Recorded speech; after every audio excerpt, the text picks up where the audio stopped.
அரசு ஊழியர்களின் நலனுக்காக பழைய ஓய்வூதிய திட்டம் மீண்டும் வழங்குவது குறித்து நமது டிவிகே அரசு கனிவுடன் பரிசீலித்து மதிப்பீடு செய்யும்.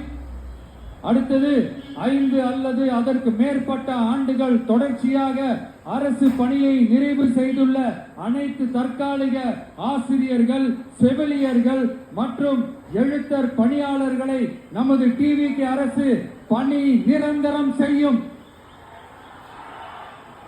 3வது, பதவி உயர்வுக்கு பணம் பெறும் கலாச்சாரத்தை நமது டிவிகே அரசு முடிவுக்கு கொண்டு வரும்.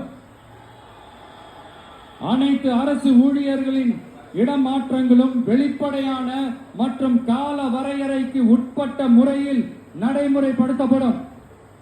4வது, காவலர்களின் அடிப்படை மாத ஊதியத்தை 18,200 ரூபாயிலிருந்து 25,000 ரூபாயாக நமது டிவிகே அரசு உயர்த்தும்.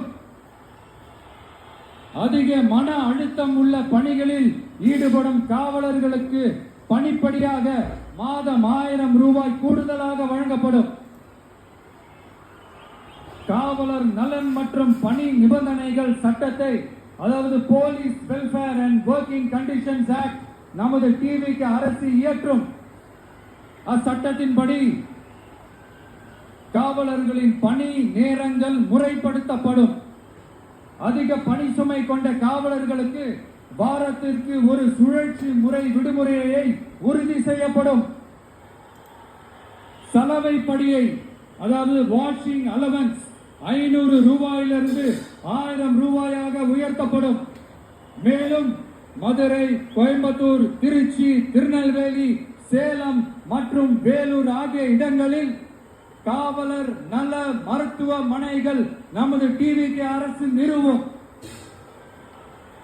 கடைசியாக, பெண் காவல்துறை அதிகாரிகள் பாதுகாப்பு நெறிமுறை அல்லது பாதுகாப்பு பணிகளுக்கு பணியமர்த்தப்பட மாட்டார்கள். பெண் காவல்துறை பணியாளர்களுக்கென தனி ஓய்வறைகளும் நடமாடும் டாய்லெட் யூனிட்டுகளும் அமைக்கப்படும்.